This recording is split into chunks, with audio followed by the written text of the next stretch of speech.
Eu tive, não vou me recordar agora, no final do ano passado, na Associação dos Advogados Trabalhistas, na homenagem ao advogado Agenor Barreto Parente, que é um paradigma para todos nós.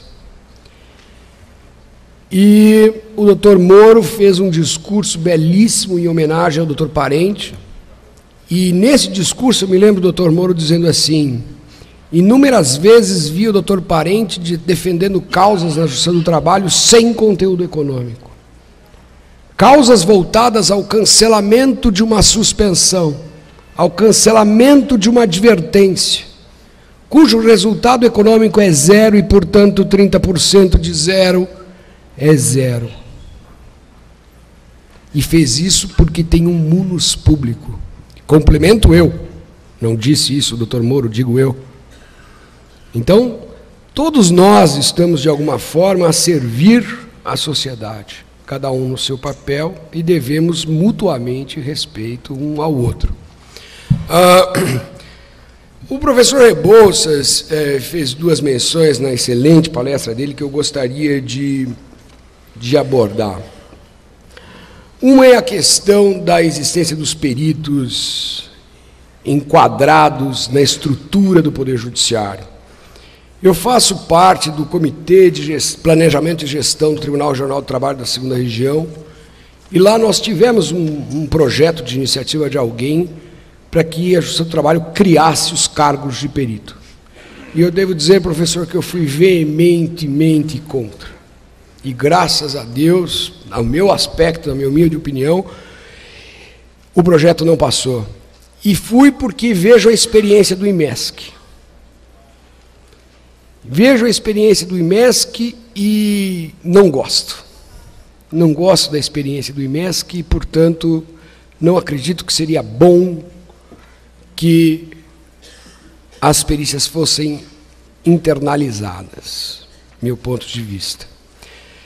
Outra coisa foi o professor mencionar a obra de perícia médica.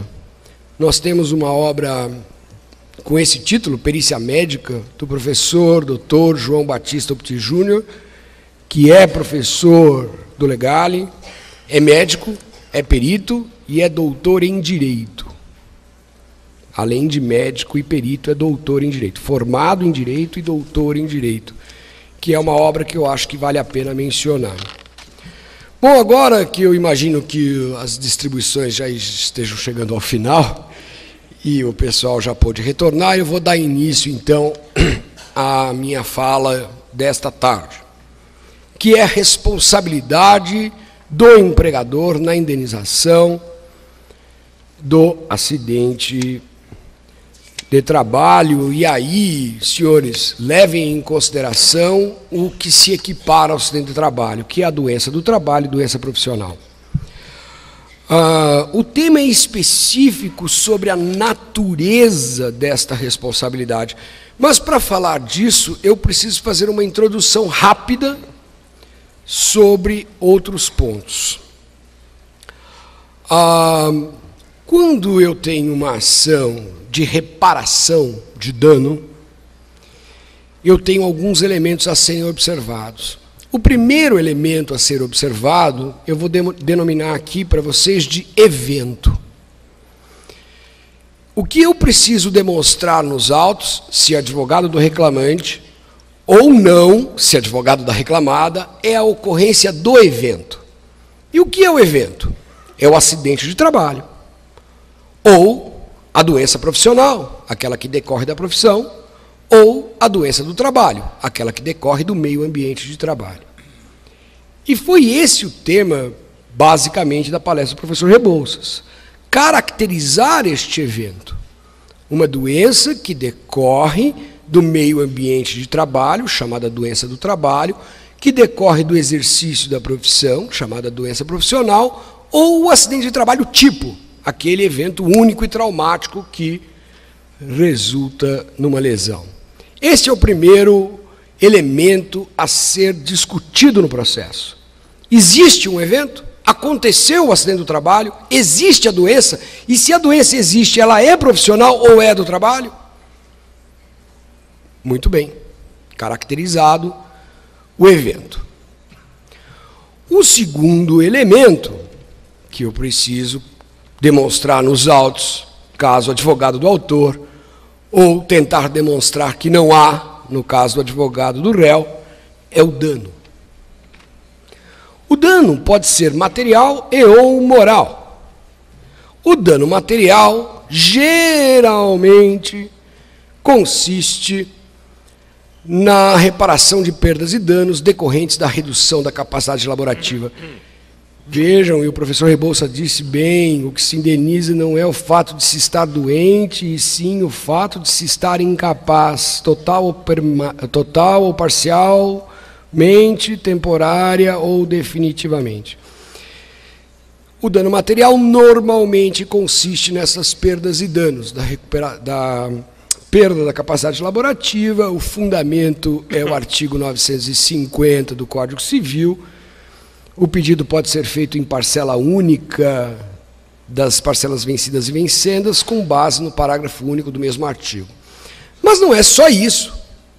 Pode envolver também despesas médicas, hospitalares, farmacêuticas, pretéritas, desde que se tenham os comprovantes, e vincendas, cirurgias que hão de se fazer, próteses que terão que ser colocadas, também são danos materiais.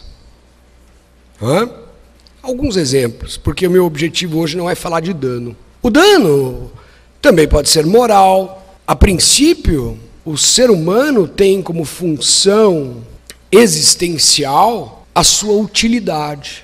Ser útil, produzir. Uma situação que deixa o ser humano nesta condição de inutilidade ou parcial inutilidade causa inexoravelmente dano moral. Mas não é só. Também para os atos da vida cotidiana. O professor Rebouças mencionou a perda do polegar e o movimento de pinça.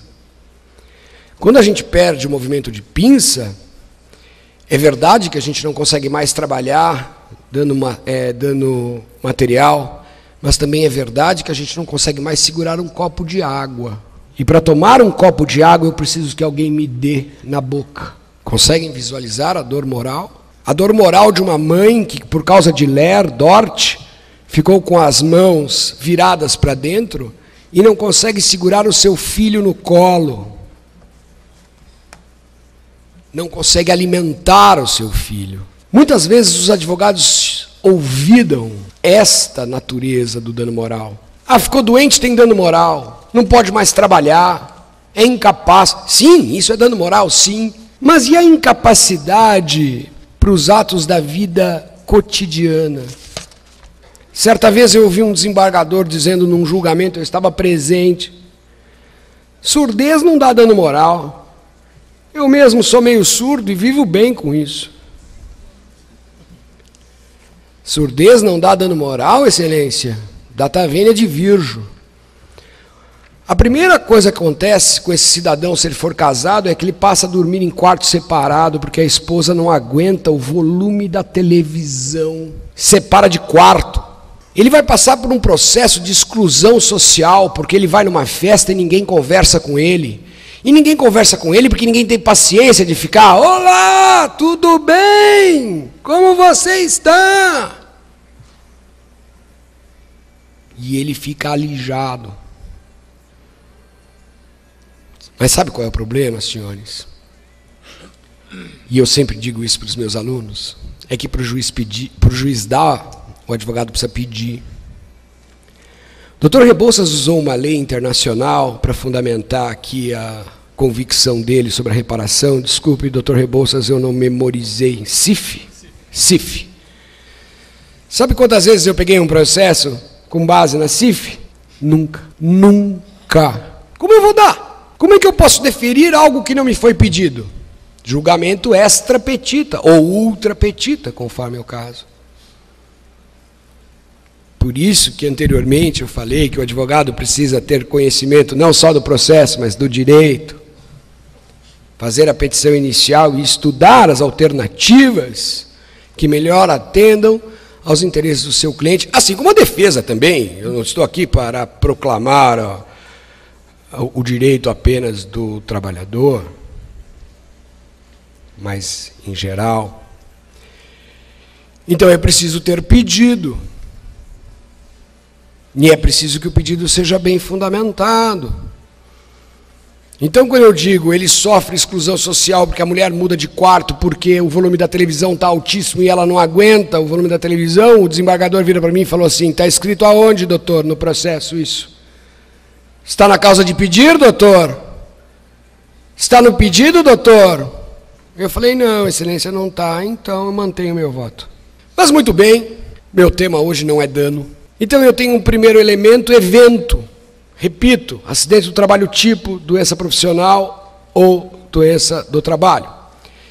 Eu tenho um dano demonstrado nos autos, mas eu preciso de mais.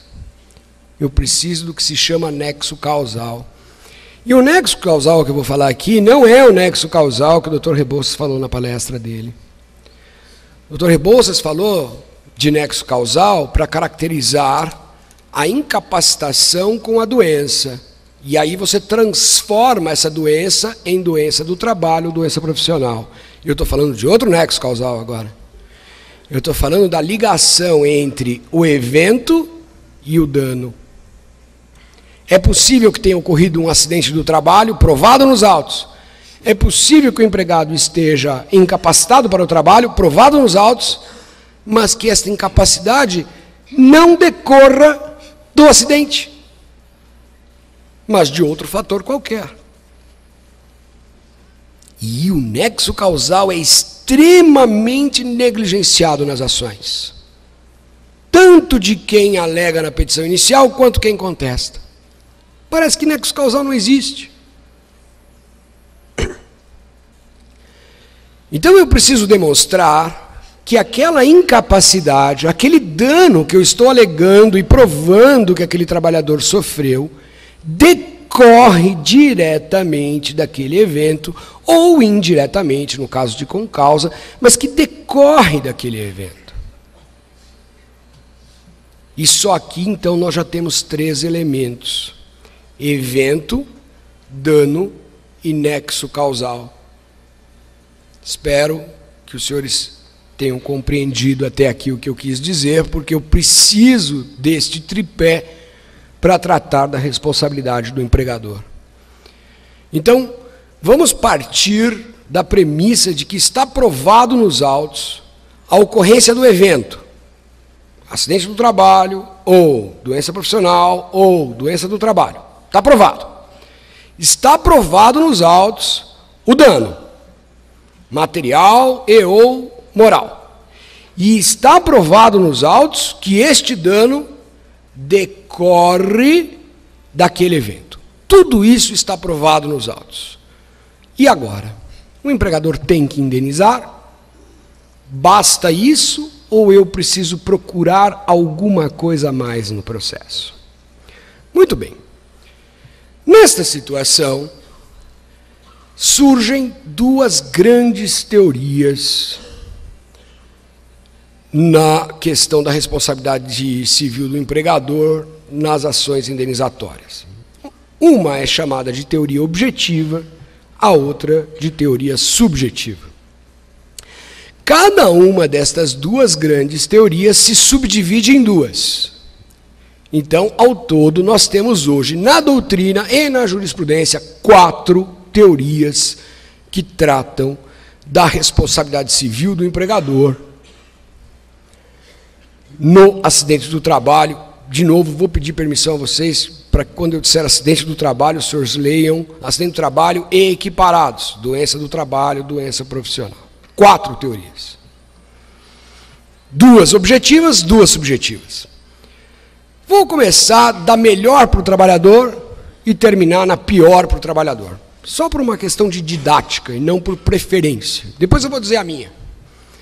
E os senhores verão que não é por preferência. E eu começo, então, com a responsabilidade objetiva. Objetiva, observem a linguística. Objetiva vem de objeto. Quando eu falo responsabilidade objetiva, eu estou analisando o objeto e não o sujeito. Responsabilidade objetiva significa não analisar conduta do agente, mas apenas o objeto. Enquanto que subjetiva, linguística, sujeito. Subjetiva, eu analiso conduta do sujeito interessado. Muito bem. A responsabilidade objetiva, portanto, é aquela que acontece independentemente de culpa. Porque culpa é conduta. Sempre que eu falar em culpa, eu estou falando de responsabilidade subjetiva. E sempre que eu falar em responsabilidade objetiva, eu estou falando de responsabilidade independentemente de culpa. Espero ter sido claro. Muito bem. Estipula o artigo 927, parágrafo único do Código Civil.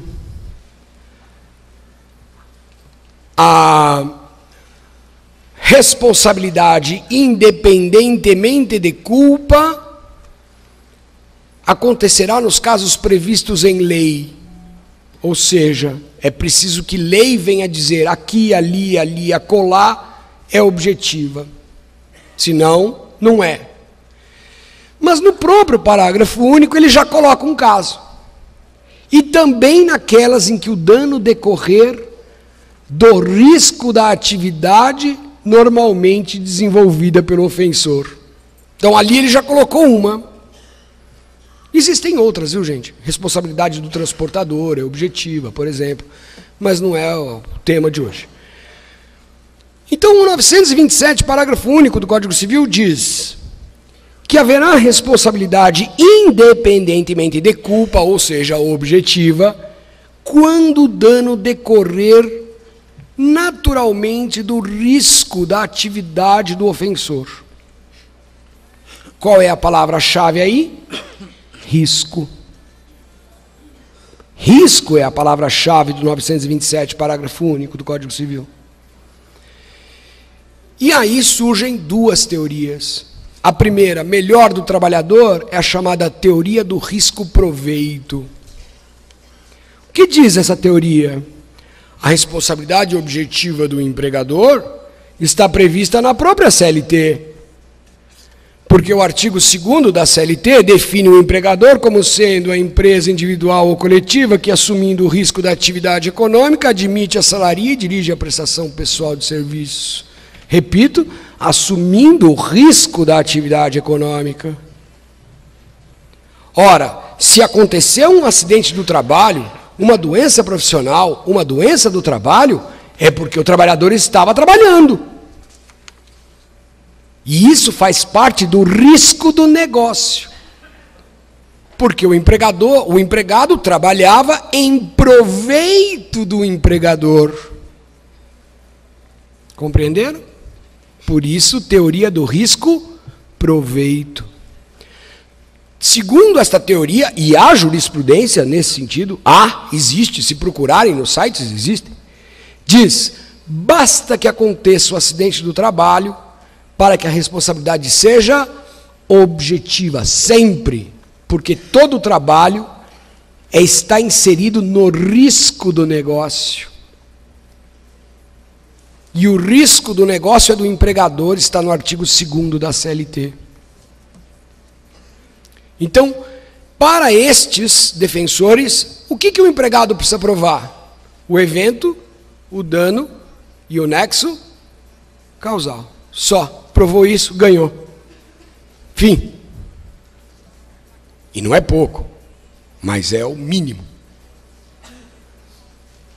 A segunda teoria, que me parece, pela pesquisa que eu tenho feito, é um entendimento que está se consolidando no TST, Tribunal Superior do Trabalho.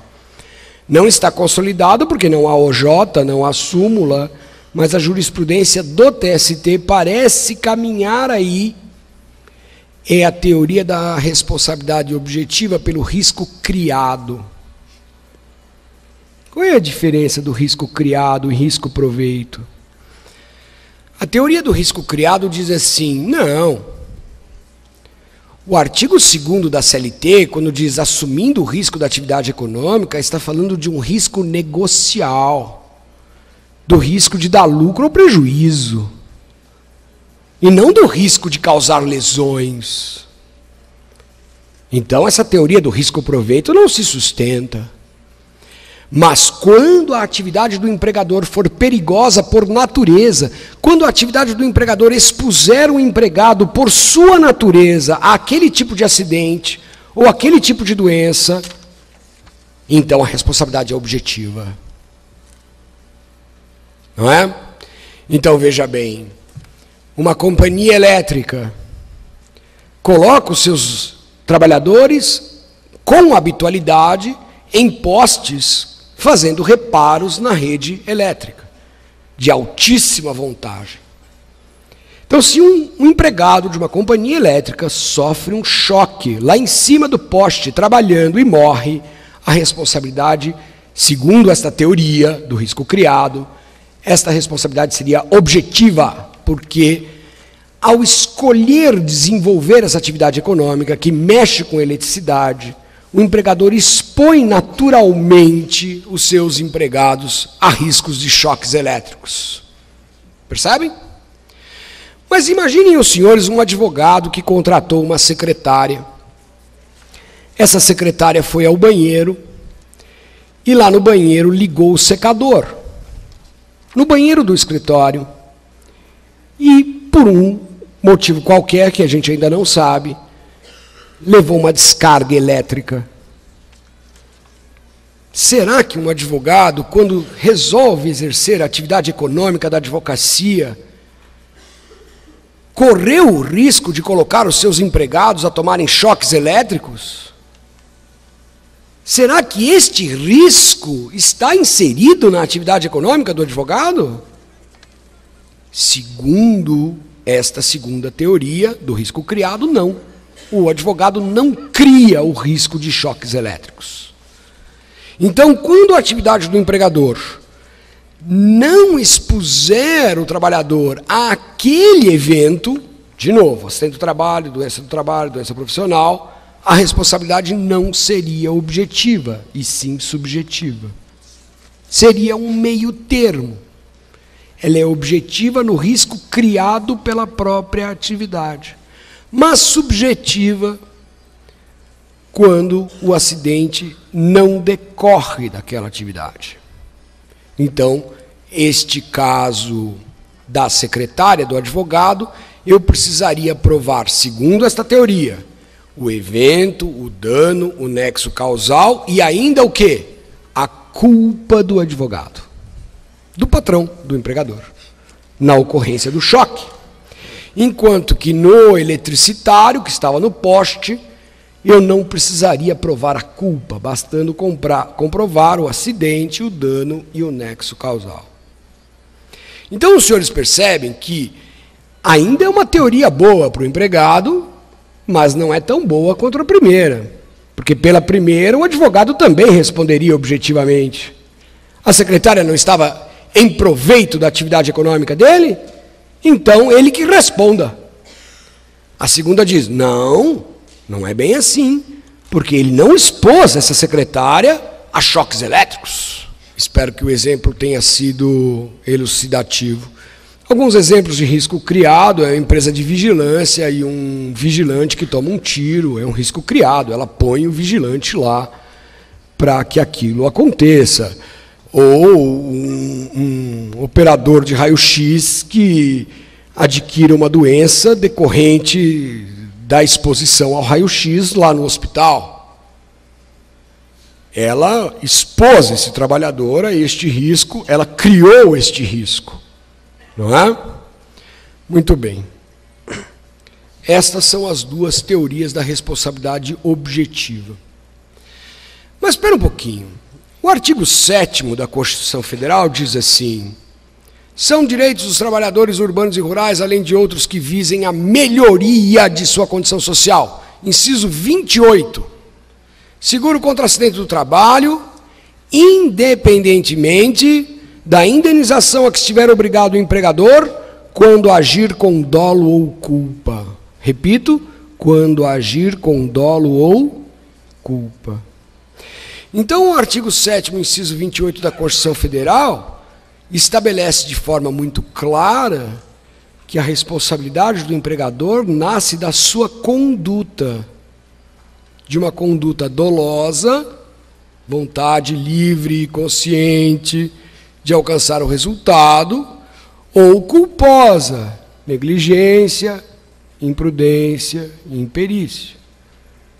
É indubitável, portanto, que a Constituição Federal estabelece que a responsabilidade do empregador no acidente do trabalho é subjetiva e não objetiva. E no direito do trabalho, eu posso deixar de aplicar a Constituição para aplicar uma lei ordinária? Posso? Resposta: posso. Porque o artigo 7º diz: são direitos dos trabalhadores urbanos e rurais, além de outros que visem a melhoria de sua condição social. Então, quando o caput diz isso, ele está autorizando o legislador infraconstitucional a melhorar os direitos que estão na Constituição. Está ou não está? Vejam o FGTS. A Constituição diz que a prescrição dos créditos trabalhistas é de 5 anos. A lei do FGTS, 8.036/90, 2 anos depois da Constituição, veio e disse que a prescrição do FGTS é de 30 anos. Isso melhora a condição social do trabalhador? Melhora ou não? Melhora, né? Então vale. Mesmo que a Constituição diga 5, a lei ordinária vale, porque ela melhora. Então muitos dizem isso. Ah, mas a Constituição diz que a responsabilidade é subjetiva, mas o Código Civil diz que é objetivo. Ser objetivo melhora a condição do trabalhador? Claro que melhora. Então vamos aplicar o Código Civil. Mas aí eu divirjo. Por quê? Porque o Código Civil não fala de acidente do trabalho. O Código Civil fala de norma geral. Dano. A Constituição fala de responsabilidade do empregador no acidente do trabalho. É norma específica. Se viesse uma lei e dissesse, a partir de agora, todo acidente que acontecer, a responsabilidade do empregador é objetiva, não depende de culpa, essa lei vale, ela não é inconstitucional. Mas essa lei não existe. E o Código Civil não pode ser aplicado, porque ele não trata de acidente do trabalho, enquanto que a Constituição trata. Então, o meu posicionamento é que eu não posso usar o Código Civil e eu tenho que aplicar a Constituição. Não porque a Constituição se sobrepõe ao Código Civil, porque no direito do trabalho a gente tem o princípio da norma mais favorável. Mas porque o Código Civil não trata de acidente do trabalho, norma geral, e a Constituição trata norma específica, e entre norma específica e norma geral prevalece a específica. Então, senhores, a responsabilidade do empregador é subjetiva. Eu tenho que analisar conduta do empregador. Dolo, vou abrir um parênteses aqui, dolo é difícil, né?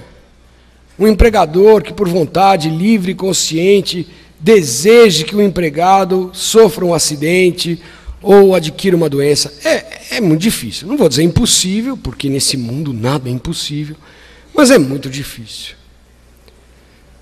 O usual é culpa. Agora, mesmo na responsabilidade subjetiva, existem duas teorias.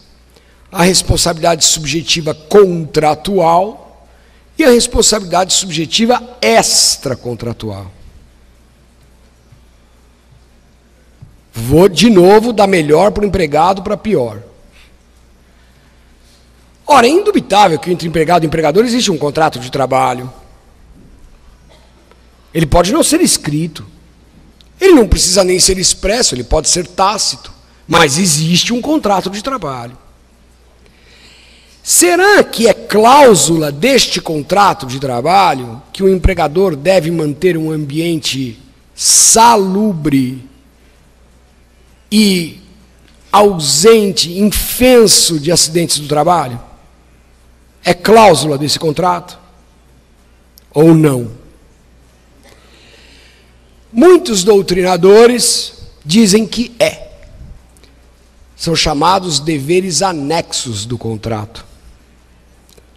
É dever do empregador, ao admitir um empregado, propiciar a esse empregado um ambiente livre de doenças e livre de acidentes. Então, se acontece um acidente ou acontece uma doença neste ambiente, eu presumo, olha a palavra, presumo, que o empregador agiu com culpa. Por que eu presumo? Porque ele tinha o dever de não deixar isto acontecer. Esta é a responsabilidade subjetiva contratual. O empregador quebrou uma cláusula do contrato ao permitir a ocorrência do acidente ou da doença do trabalho / doença profissional. Mas esta presunção é relativa. Ela admite prova em contrário. Ela admite que o empregador alegue, por exemplo, culpa exclusiva da vítima. Caso fortuito, força maior. Ou seja, eu não quebrei a cláusula do contrato, eu mantive o ambiente livre de acidentes, mas caiu um meteoro em cima da fábrica.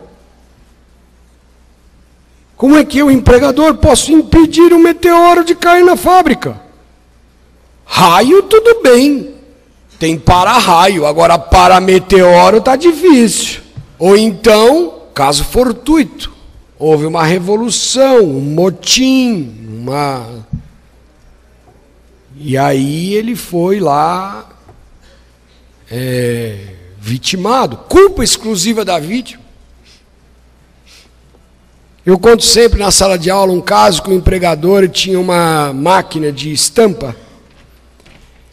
E para a estampa descer, existiam 2 botões assim que o empregado tinha que apertar, um com cada mão, a direita e a esquerda. Caso verídico esse, eu julguei esse caso. Senão a estampa não desce. Tem jeito dele perder a mão aí? Tem. Sabe o que o empregado fez? Em vez de colocar a estampa e apertar, ele pegou fita crepe e prendeu o botão da direita. Aí ele colocava a estampa e apertava, porque o outro já estava apertado. Perceberam ou não? Até que uma hora, o que ele fez? Colocou e apertou. E a mão foi embora. Como é que o empregador prevê um negócio desse? Será que esse empregador quebrou alguma cláusula do contrato? Só se ele fosse todo poderoso, só se ele fosse médico, que acho que é Deus, como disse aqui o nosso palestrante, o Dr. Rebouça, para estar ali onipresente em todas as máquinas. Impedir que o cidadão faça uma bobagem dessa. Então, a responsabilidade subjetiva contratual, ela ainda é boa para o trabalhador. Por quê? Porque eu presumo a culpa. E é o empregador que tem que provar, no processo, a excludente desta culpa, que seria culpa exclusiva da vítima, caso fortuito, ou força maior. Então, o empregado tem que provar o evento, tem que provar o dano, tem que provar o nexo causal.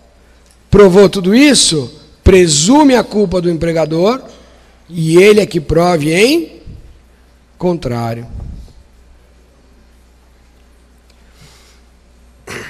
Por acaso, esse é o meu posicionamento pessoal. O do TST, como já disse, parece ser ou parece encaminhar para a responsabilidade objetiva do risco criado. E por último, a responsabilidade subjetiva extracontratual. Como o próprio nome diz, extra é fora fora contratual do contrato. Os defensores desta teoria, que é a pior para o empregado, e por consequência a melhor para o empregador, dizem, não, esse negócio de manter ambiente livre de acidentes e doenças, isso aí não é cláusula do contrato, não. O trabalhador responde se o empregado provar que ele, empregador, agiu com dolo ou culpa, como seria, por exemplo, numa ação que discute um acidente de trânsito. Se eu entro com ação contra alguém dizendo, você bateu no meu carro, você é culpado, o juiz só manda ele indenizar se eu provar que ele foi culpado no acidente. Por quê? Porque entre eu e aquele cidadão não existe nenhuma relação de contrato. É a chamada responsabilidade civil aquiliana. E aí você precisa mostrar que a outra parte, a parte adversa, agiu com dolo ou com negligência, imprudência e imperícia. Pelas minhas pesquisas, pode ser que eu me engane, porque os senhores sabem que, embora a nossa área seja uma área muito dogmática, a gente trabalha muito com conceitos jurídicos, a nossa área ela tem uma parte que é pesquisa de campo. A gente não se dá conta disso, mas é. Porque quando nós vamos analisar, para fazer uma contestação, um recurso, a jurisprudência, nós estamos fazendo pesquisa de campo. Né? Nós estamos verificando como decidem os juízes. No meu sentir, essa é a tendência do Tribunal Regional do Trabalho da 2ª Região. A responsabilidade subjetiva extracontratual. Ou seja, aquela em que o empregado tem que provar o evento, o dano, o nexo causal e a culpa. Este é o posicionamento que me parece ser da maioria das turmas no TRT. Então, senhores, como eu falo para os senhores advogados de trabalhadores e advogados de empresa, basta que o senhor, um multiplique por menos um, que eu falo por outro, que dá certo, né? Que inverta. O senhor advogado ou advogada do trabalhador vai sustentar na sua petição inicial a responsabilidade objetiva do risco-proveito, que aí pega todos os casos. Sucessivamente, se assim não entender Vossa Excelência, a responsabilidade objetiva do risco criado. Ou sucessivamente ainda, a responsabilidade subjetiva contratual, porque pelo menos você está com o ônus da prova invertido. Ô Antero, mas eu sou advogado de empresa. Multiplica por menos um, faz o contrário. Fala, ó, a responsabilidade é subjetiva e o ônus da prova é dele, é extracontratual. Pelo princípio da eventualidade, porque o que é sucessivo na inicial é o princípio da eventualidade na contestação, não é isso? Pelo princípio da eventualidade, se assim não entender Vossa Excelência, ela ainda é contratual, ela ainda é subjetiva, e eu tenho o direito de analisar e alegar e provar as excludentes de responsabilidade. E se assim não entender Vossa Excelência, pelo princípio da eventualidade, se fosse objetiva, seria do risco criado, e essa atividade desta empresa não cria esse risco. Perceberam ou não? É só multiplicar por menos um e vocês chegam lá. Tá, essa parte eu entendi. E na audiência, o juiz pergunta, vai ouvir testemunho ou não vai? O ônus da prova é meu ou não é? Então, de novo, eu, Antero, enquanto juiz e professor, digo que a responsabilidade é civil, subjetiva, contratual. E, portanto, o ônus da prova é da empresa, do empregador. Não é? Mas vocês sabem se o processo de vocês vai cair comigo? Ou não? Hã? Então, chega na audiência, doutor, quer ouvir testemunha? Quero. Eu quero provar. a culpa da empresa. Eu quero provar que a empresa foi negligente, que a empresa não fez, sei lá, se for uma doença de Layard-Dort, não fez, me fugiu agora da cabeça, não fez ginástica laboral, que a empresa não mantinha o equipamento de segurança, que a CIPA não estava funcionando, que não tinha treinamento. Perceberam como é tudo não? A gente não aprende no curso de Direito Processual que ninguém tem que provar que não? Perceberam por que eu digo que o ônus da prova é da empresa? Porque se eu disser que o ônus da prova é do empregado, ele vai ter sempre que provar que não. Não tinha curso, não tinha treinamento, não tinha ginástica laboral, não tinha serviço de segurança. Como é que a pessoa prova que não? O direito processual me diz isso, a prova é afirmativa, não é negativa. A empresa que tem que provar que deu o curso, que deu o treinamento, que deu o EPI, que a CIPA funcionava. E que Deus quis. Força maior. Ou o próprio trabalhador quis. O próprio trabalhador é que foi negligente. Não é? Resumindo, tanto sob o ponto de vista acadêmico, como no exercício da judicatura, eu defendo e voto no sentido de que o ônus da prova é da empresa. Mas o Tribunal Regional do Trabalho da Segunda Região, segundo as minhas pesquisas, segue a linha mais tradicional de que a responsabilidade é civil, subjetiva, extracontratual. E o ônus da prova é do trabalhador. Então, advogado trabalhador não dispensa a oitiva da testemunha. Porque a chance de você pegar um desembargador no tribunal que tenha essa linha de raciocínio é grande. O Anterma, de novo, eu sou advogado da empresa. Não dispensa a oitiva da testemunha. Porque se seu processo cair comigo e você não provou, você perdeu. Não é?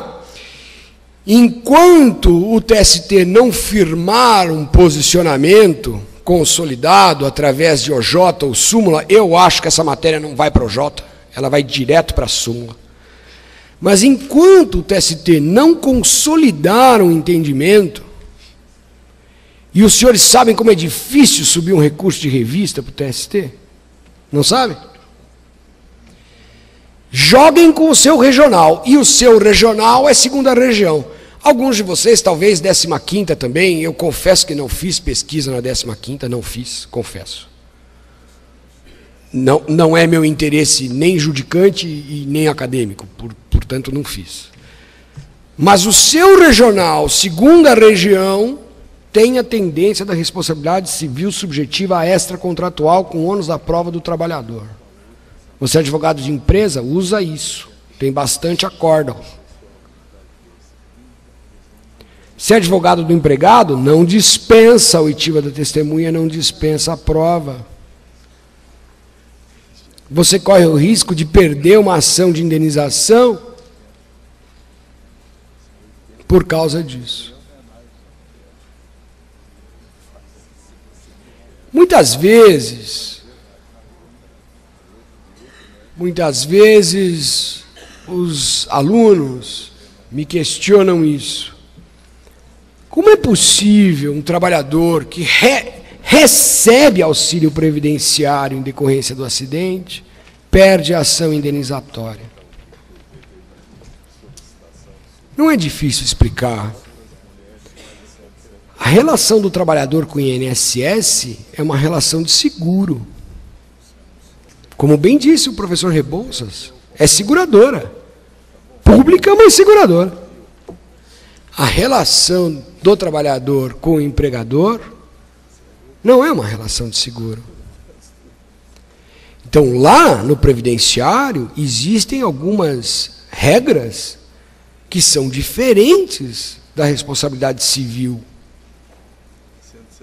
Algumas situações em que o INSS, por exemplo, presume nexo causal. Caso típico, NTEP. situações em que o nexo causal não é comprovado numa perícia. E agora eu não vou, eu tenho amigos peritos, pessoas honestíssimas. Né? Eu não gosto de rotular. Outro dia eu estava lá fazendo uma fala também, alguém começou a falar de perito, eu falo, não gosto disso. Os advogados também são rotulados, os juízes também são rotulados, os policiais são rotulados, os políticos são rotulados. Nós temos mania disso. Eu brinco sempre que advogado adora rotular juiz. Esse é reclamante, aquele é reclamada, esse é reclamante, aquele é reclamado. Viu? Vocês não me desmentem, não. Juiz não é reclamante nem reclamado, mas juiz é juiz. Pô.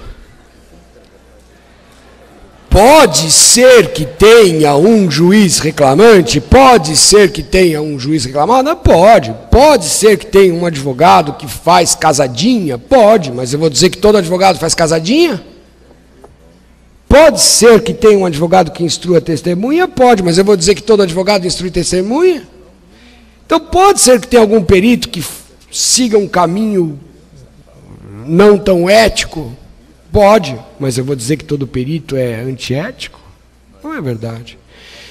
Então, às vezes, o perito diz aqui, olha, não há nexo causal, aqui não existe. Ele tem a incapacidade, ele tem o dano, aconteceu o evento, mas não decorre um do outro, nem por concausa.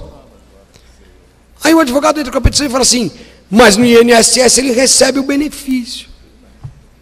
Não há contradição, porque o regramento do direito previdenciário para concessão de benefício é diferente do regramento para a responsabilidade civil para indenizar. Só há uma contradição que é insanável.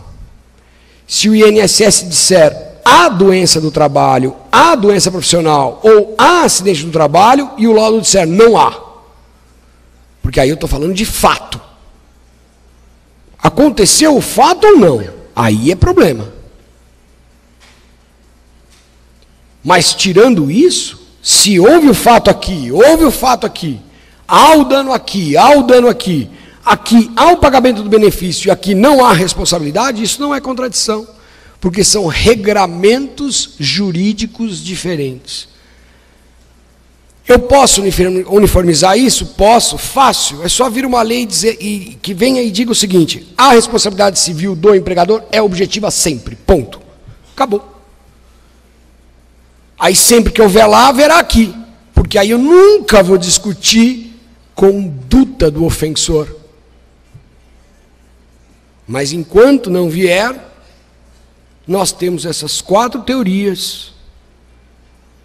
E elas estão aí dançando nos livros, na jurisprudência e, por via de consequência, nas petições dos senhores. Inicial, contestação. Claro que quanto melhor fundamentado.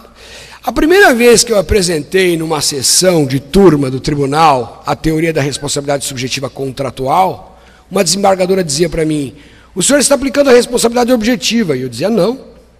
Está sim. Eu dizia não. O senhor está presumindo a culpa do empregador. Eu disse, exatamente por isso ela não é objetiva. Porque se fosse objetiva, eu não ia usar a palavra culpa. Porque a responsabilidade objetiva é independentemente de culpa. Se eu presumo a culpa, eu estou colocando culpa como ingrediente desse bolo. Nem assim me fiz entender.